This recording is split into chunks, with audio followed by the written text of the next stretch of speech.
El Centro Académico de la Memoria de Nuestra América presenta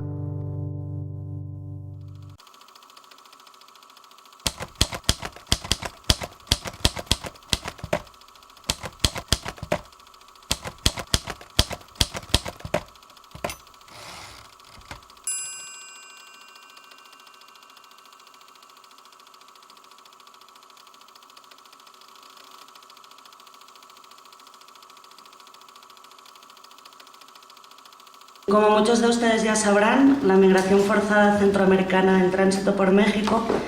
es una realidad que ha ocupado un espacio relativamente importante en la agenda pública y mediática nacional,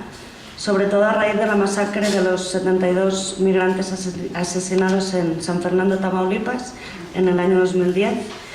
Desde ese acontecimiento, el fenómeno ha sido objeto de estudio por parte de algunos académicos y sobre todo ha estado muy presente en informes de muchas organizaciones de derechos humanos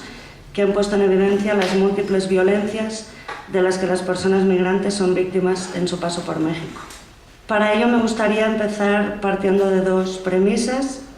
La primera nace de la necesidad de mirar a las personas, en este caso a los migrantes, como sobrevivientes por encima de su condición de víctimas, sin olvidar que también lo son. Es decir, como sujetos históricos, protagonistas de sus propios procesos y como portadores de saberes y experiencias, y no nada más como portadores de sufrimiento. Y la segunda tiene que ver con entender que cuando hay relaciones de poder y ejercicio de la violencia, hay estrategias de resistencia que se activan desde los márgenes y en el contexto que nos ocupa, la resistencia revela el acto de luchar dignamente por la vida y, citando a Vinadas también, el coraje de señalar la pérdida y el lugar de la devastación. De esta manera, poner la mirada sobre lo resistente significa reconocer en los sujetos su agencia y permite mirar aquellos espacios, dinámicas y alianzas que, como les explicaré, se construyen desde lo cotidiano, a veces desde las esferas más íntimas y de manera invisible a los ojos del poder. La primera forma de la resistencia, que comprende distintas estrategias, es conservar la vida, como les he dicho. Aparte de las múltiples violencias a las que están expuestos los migrantes en el camino, existen en las rutas migratorias componentes geográficos y climáticos que las hacen más complicadas y riesgosas hoy en día, y debido al gran número de asaltos, muchas personas las están transitando en condiciones de suma precariedad, exponiéndose a la deshidratación y a la falta de comida y con muy poco o sin prácticamente dinero. Frente a eso existen pues prácticas estratégicas que los migrantes desarrollan para sobrevivir en esas condiciones. Por un lado, aprovechan del entorno todo lo que les puede servir para cubrir sus necesidades básicas, bajando fruta de los árboles, cazando, pescando en los ríos, y utilizan los ríos para beber agua, ingeniando maneras para poder filtrarla o hervirla para que no les haga daño, y utilizan los ríos para bañarse y lavar su ropa. Una experiencia emblemática que recogí en Ixtepec mostraba cómo un grupo de hondureños, siendo conscientes de las duras condiciones del camino, decidieron entrenarse antes de partir para mejorar su condición física con la ayuda de un exmilitar de su comunidad, llevando a cabo ejercicios como correr, caminar sobre piedras simulando las vías del tren o deslizarse a ras del suelo para pasar desapercibidos. Otra de las formas clásicas para obtener comida, incluso algo de dinero, es pidiendo a la gente con la que se van encontrando en el camino o acudiendo a las casas de las poblaciones locales. Algunas personas, ante la falta de costumbre de pedir ayuda, deciden pedir trabajo. Los más ingeniosos dan a conocer lo que saben hacer, trabajando por su propia cuenta, mientras que otros piden trabajo en distintas labores, sobre todo agrícolas. Por otra parte, algunos aprovechan el contexto de los albergues, en donde permanecen por algún tiempo, para llevar a cabo tareas de tipo doméstico para con sus paisanos, recibiendo así algo de dinero a cambio. De la misma manera, es habitual también que muchas mujeres cobren por lavar ropa a sus compañeros y que haya muchachos que trabajen vendiendo cigarros o cortando el pelo a los demás, dándole otro sentido al tiempo de espera que para muchos representa la estancia en el albergue, en lo que resuelven sus trámites de visa humanitaria o de refugio. De esta manera, trabajar en un contexto como este significa para las personas una forma de mantenerse activas y sentirse productivas. Quedarse a ayudar en los albergues es otra de las maneras para poder vivir, aunque sea de manera temporal, teniendo garantizadas ciertas condiciones, aunque esa estancia implique no avanzar en el camino. Estas colaboraciones suelen traducirse en tareas de apoyo en lugares como la cocina, los almacenes o la limpieza de algunos espacios. Más allá de las cuestiones meramente materiales, esta práctica representa una forma de retribución, devolución o agradecimiento por la ayuda recibida y una forma a la vez de ayudar a sus compañeros que se encuentran en la misma situación. Desde ahí, las personas se agencian de un espacio que fue creado para que recibieran atención, revirtiendo así las relaciones establecidas a priori y, al igual que sucede con el trabajo, se vuelve una práctica dignificadora, en donde los sujetos se piensan a sí mismos como donadores de experiencias y conocimientos y no nada más como receptores de ayuda. En ese sentido, la primera gran idea que me gustaría resaltar con estas experiencias es que precisamente sobrevivir y luchar por conservar la vida en el contexto de la ruta migratoria, en donde opera la necropolítica, es decir, el poder de dar muerte, implica un acto de resistencia. El otro gran bloque de resistencias que me gustaría compartirles agrupa aquellas estrategias desarrolladas para afrontar violencias y evitar riesgos que se presentan a lo largo del camino. Para eso son muchos los que buscan la manera de eludirlos, socavarlos o aminorar su impacto. En un intento de ordenar y clasificar estas prácticas que los relatos testimoniales arrojan, les hablaré de las estrategias que se desarrollan desde la dimensión del tiempo, el lugar, el movimiento y la performatividad de la identidad en sus distintas manifestaciones. En el ejercicio de transitar el territorio, la intervención sobre el tiempo es algo común. El momento del día que se elige para caminar es sumamente importante, y en esa elección hay argumentaciones en cuanto a ventajas y desventajas en función de la experiencia vivida. Así, los que deciden caminar de noche apuntan a que en la oscuridad se camina mejor por la falta de calor, siendo más fácil esconderse y ser invisibles, y afirman que hay menos presencia de autoridades estatales y miembros del crimen organizado, mientras que los que apuestan por el día valoran una mejor visibilidad a la que relacionan con una mayor seguridad. Por lo que se refiere a las estrategias que juegan con el espacio, en primer lugar me gustaría señalar cómo la mayoría de personas se organizan en pequeños grupos para transitar el territorio, atribuyendo a esta práctica múltiples ventajas. Por un lado, el hecho de ir en grupo aminora las posibilidades de que puedan ser detenidos por agentes de migración en los momentos de dispersión y hace posible la prevención de determinados riesgos. Uno de los ejemplos que arrojan los relatos son los turnos de sueño que algunas personas realizan para que unos duerman en lo que otros vigilan. Por otro lado, la visibilidad del grupo hace que los migrantes que viajan solos puedan identificarlo y añadirse a él. Y por último, viajar en grupo da lugar a la experiencia de compartir,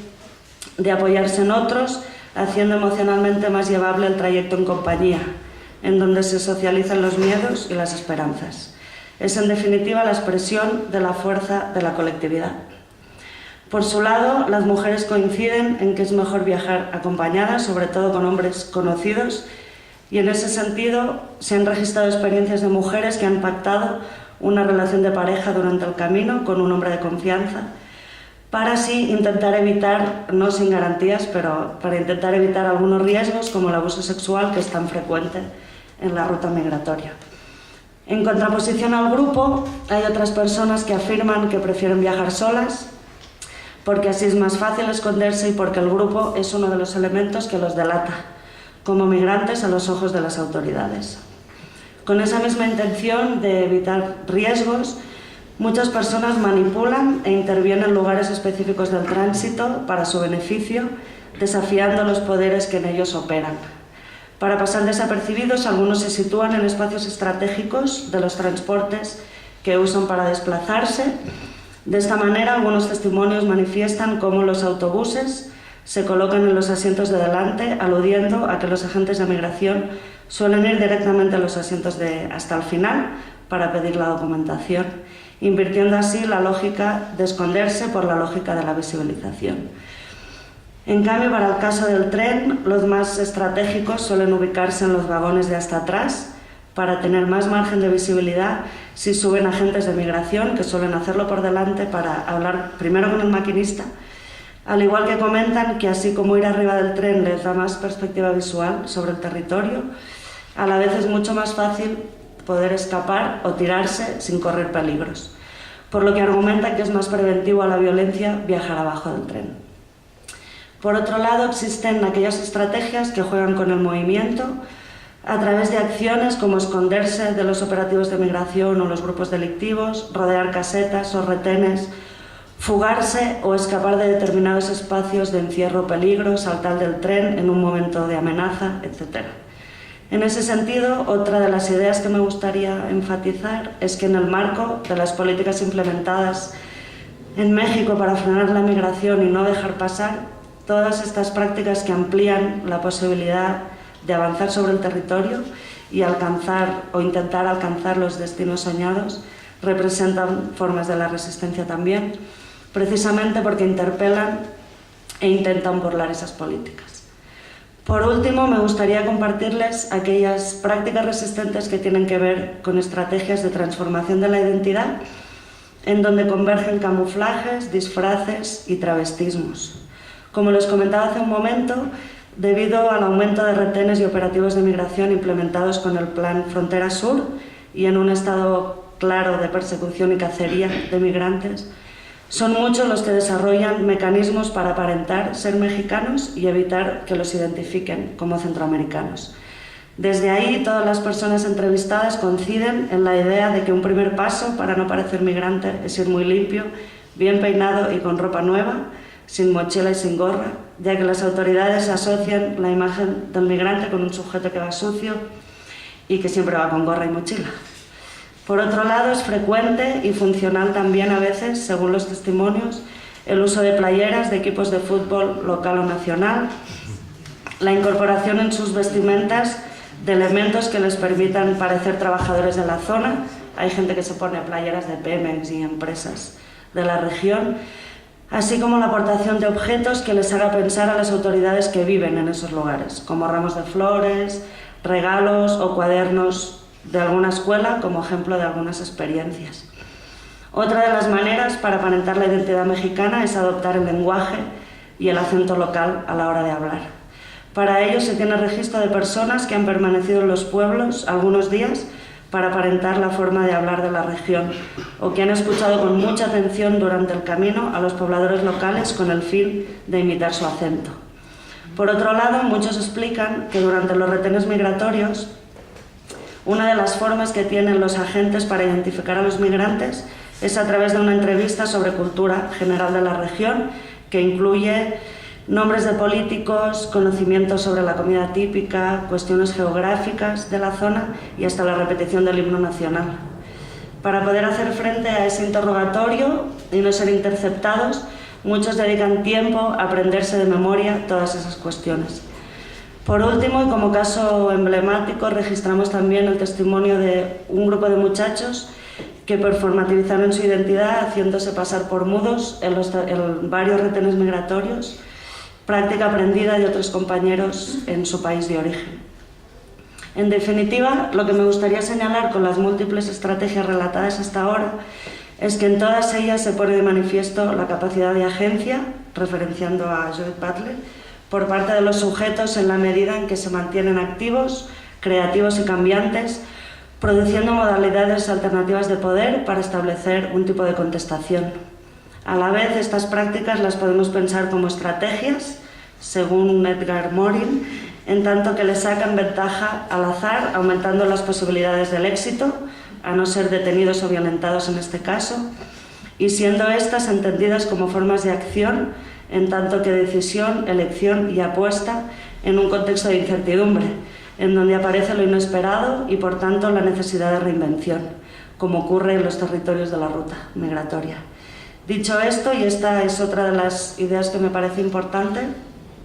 resaltar lo que estas prácticas traen a la luz son formas de la resistencia sutiles, invisibles muchas veces, en donde los sujetos no interpelan de manera frontal a los poderes que los amenazan y los violentan, sino que los esquivan y los evitan con el objetivo de sobrevivir y avanzar en el territorio. Una vez presentadas estas estrategias, que son protagonizadas por los propios migrantes, más brevemente me gustaría compartirles aquellas experiencias contadas por los testimonios en donde pobladores locales, albergues y demás organizaciones, a través de distintos gestos de solidaridad y apoyo, se han aliado en sus resistencias, haciendo menos doloroso y un poco más esperanzador su caminar por México. Como apuntaba al inicio, de la misma manera que los episodios de violencia ejecutados a manos de los pobladores locales son múltiples y frecuentes, las vivencias en torno a muestras de solidaridad y ayuda recibidas por parte de gente anónima de distintas comunidades aparecen también en todos los relatos de manera sumamente significativa. En distintas formas de entrega y generosidad, a todos los migrantes alguien les ha echado la mano en algún momento de su camino, hasta tal grado que muchos comentan que sin la ayuda de la gente difícilmente hubieran podido sobrevivir. Esta solidaridad se traduce en prácticas que van desde ofrecer dinero, comida y trabajo a los migrantes con o sin demanda,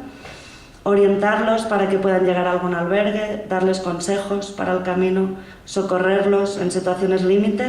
en donde han quedado lastimados o en escenarios climáticos adversos, ayudarles en persecuciones por parte de agentes de migración, facilitándoles escondites o incluso resguardándolos en sus casas y asesorándoles a la hora de vestirse como locales para pasar desapercibidos como centroamericanos en retenes y operativos. En algunos casos, algunas personas relatan también vivencias asombrosas de gente que los acogió en sus casas por días y hasta semanas, sobre todo cuando necesitaron reposo o cuidados especiales. En esas estancias, como muestra de agradecimiento también y en aras de establecer una devolución, muchas personas retribuyeron en esos hogares empleando sus capacidades y sus conocimientos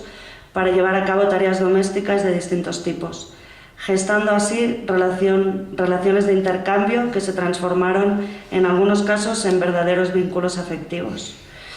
Dicho esto, a pesar de que la ayuda ofrecida hacia los migrantes pueda parecer invisible a los ojos de la sociedad, lo que me gustaría resaltar es que efectivamente existe y se manifiesta de manera cotidiana, generando bienestar y esperanza de una forma muy relevante. Desde ahí, estos gestos y prácticas se articulan y se alían con las resistencias de los migrantes en aras de ayudarles a sobrevivir en un contexto de muerte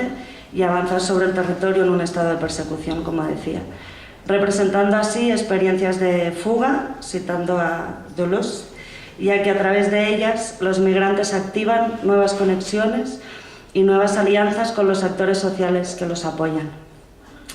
Por último, no me gustaría terminar sin señalar la labor que realizan los albergues, las organizaciones defensoras y algunas experiencias comunitarias que dan muestra de ejercicios de resistencia también. Por un lado, la labor de contención emocional y de escucha, en donde el sufrimiento, referenciando a Vinadas otra vez, se vuelve en este contexto algo comunicable y compartible, así como la generación de seguridad y descanso para los migrantes en un contexto generalizado de violencia, nos permite pensar nuevamente estos espacios como espacios de fuga, en la medida en que instauran procesos que implican alejarse de aquello que hace daño, esquivar ligeramente esos focos de violencia por un tiempo y posibilitando la conformación de grupos y la construcción de vínculos entre las mismas personas migrantes que llegan a esos albergues. Por otro lado, ya para ir cerrando, la labor de documentación de las violaciones a derechos humanos que los albergues registran y el clima de inseguridad bajo el cual trabajan muchos de ellos. De hecho, los periodistas es el primer colectivo, digamos, en extrema vulnerabilidad. El segundo son los defensores de migrantes. Bueno, eso lo afirmó la Comisión Interamericana. Y entonces el clima de inseguridad bajo el cual trabajan, muchos de ellos los sitúa entonces como espacios y sujetos resistentes, en la medida en que confrontan y denuncian el accionar de los poderes criminales y estatales que a través de la violencia lucran con los migrantes. Sobre las experiencias comunitarias no me quiero detener más por tiempo, pero bueno, está la experiencia de las patronas, que es muy conocida, la caravana de madres centroamericanas que buscan a sus hijos desaparecidos, que justo ahora están en la Ciudad de México, Y hay una experiencia que es la única, protagonizada por migrantes organizados, que es la ANREDIS, que es la Asociación de Hondureños Mutilados por la Bestia, por el tren, que han hecho también peregrinaciones a la Ciudad de México para, bueno, exigir una serie de cosas al Estado. Y bueno, esa sería un poco la exposición. Gracias.